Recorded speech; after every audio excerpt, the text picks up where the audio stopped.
Hello. This is me reading the teachings of the Holy Fathers on the body.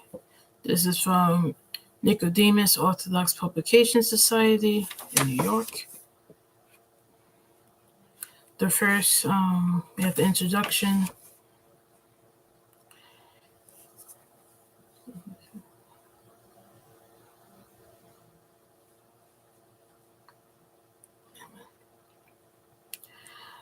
Saint Basil writes that a man was made in the image and likeness of God.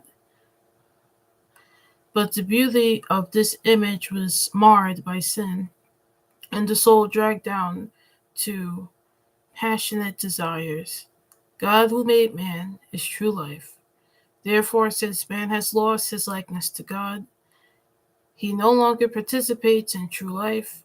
He is separated from God and cannot enjoy the blessedness of divine life.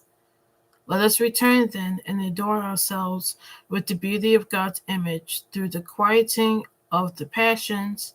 Let us prefer this pursuit to all others. The note is from Aesthetical Discourses.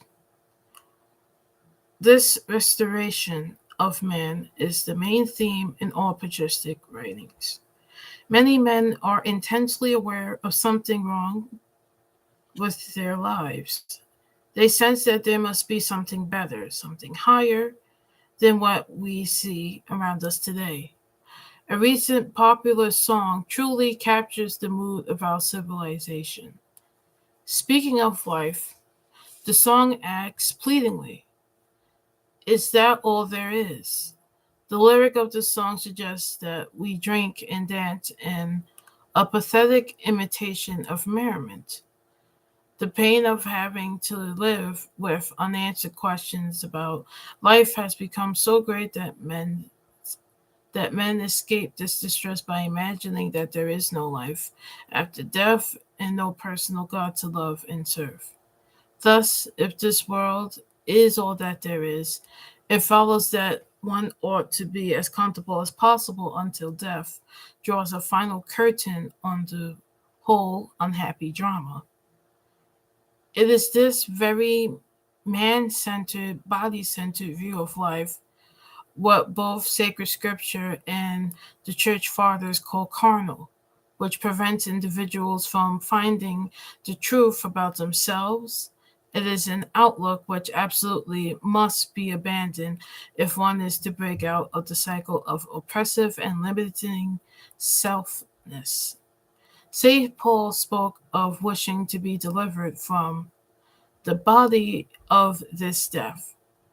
Romans chapter 7, verse 24.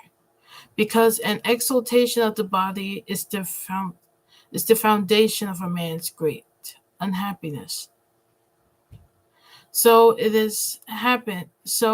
has always been, but perhaps never more so than today. The Holy Fathers of the Orthodox Church give a precise and clear understanding of man, beginning with his body.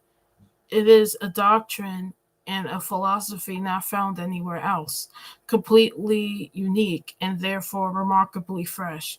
These fathers speak of the place and function of the whole body without sentimentality. They speak bluntly, not being afraid of anything to do with mortal flesh. This very frankness is a true gift to us who live with every imaginable comfort, for never before has so much of mankind been able to indulge in the body so easily and with so little effort or cost. Wherefore, until recent times, all men have been by necessity to exhaust their bodies in hard physical labor in order to obtain basic food, clothing, and warmth. Few men need to do this today. Modern technology has made possible an unprecedented freedom from physical labor, making it possible to spend one's entire life in relative physical comfort, with one's senses constantly entertained and diverted, always seeking new distractions. As a result, men live more and more in an unreal world of pretense and fantasy, where nothing is quite what it seems. This is the most true of a man's attitude towards his body. In such a world, it is difficult to practice the divine commands, to deny oneself, to take up the cross, and to suffer all things willingly. Our culture tells us that self-denial is needless. Thus, one's personal physical comfort has become the standard by which all things are measured, and indeed, the very goal of life. Is my body well dressed? Am I well fed? Is my hair cut according to the fashion? Is my complexion clear? My makeup on straight? Can I afford this or that luxury, etc.? The artist learns the use of the brush before he applies paint to the canvas. The farmer learns how to operate his machinery before he plows his field. So too, the earthly vessels of the body must be rightly understood before it can be the instrument of the soul on the road to salvation. It is a great temptation for individuals to start not at the beginning of things with proper spiritual ABCs, but to leap ahead into lofty subjects which cannot be understood without the proper foundation. That is why this series of writings of the Holy Fathers begins not with subjects like life after death or mystical union with God, but with that which a man should first know well, his own flesh. For if the body can be seen in its proper place, the whole humanist system of self-worship begins to fall, making possible true progress in the spiritual life. May the following incident from the experience of the Holy Father show us for the value of starting our study with the doctrine of the body. On one occasion, a certain monk heard about the spiritual excellences of the great desert father Abba Pullman. Longing to see him, he went to the Abba with another monk. The Abba received him kindly.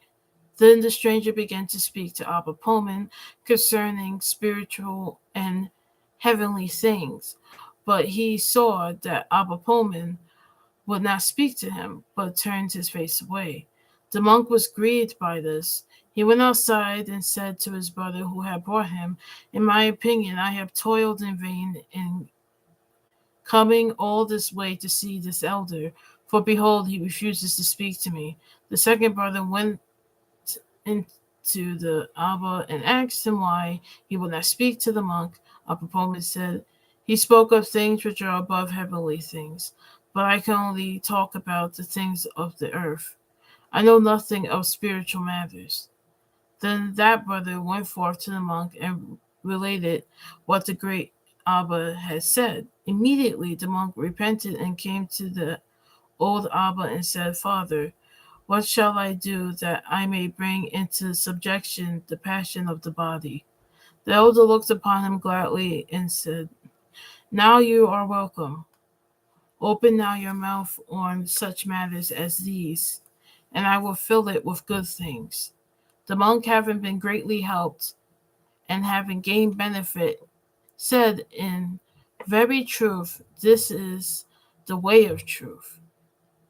This quote comes from the Paradise of the Holy Fathers. And that is the introduction.